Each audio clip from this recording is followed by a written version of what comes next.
शांततेचा अधिकार शंडांना नसतो तर शौर्यशाली आणि सामर्थ्यवान लोकांना असतो, याचा विसर संजय राऊत यांना पडला असेल.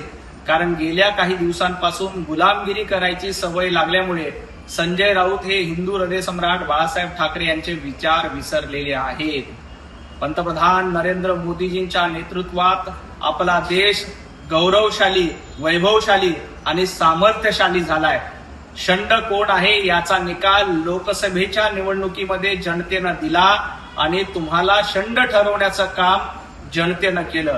विधानसभेच्या निवडणुकीत देखील महाराष्ट्रामध्ये शंड कोण आहे आणि सामर्थ्यशाली कोण आहे याचा निकाल दिला आणि भारतीय जनता पार्टी महायुती ही गौरवशाली म्हणून विजयी झाली आणि शंड म्हणून तुमचा पराभव इथल्या जनतेनं केलाय. त्यामुळे शंडांची भाषा तुम्हाला करण्याचा अधिकार नाही, कारण तुम्ही स्वतः गुलाम झालेले आहात. गुलामांना बोलण्याचा अधिकार नसतो आणि शंडपणा आणि सामर्थ्यशाली कोण आहे हे सांगण्याचा देखील अधिकार नसतो. जनतेनं तुम्हाला शंड ठरवलेला आहे.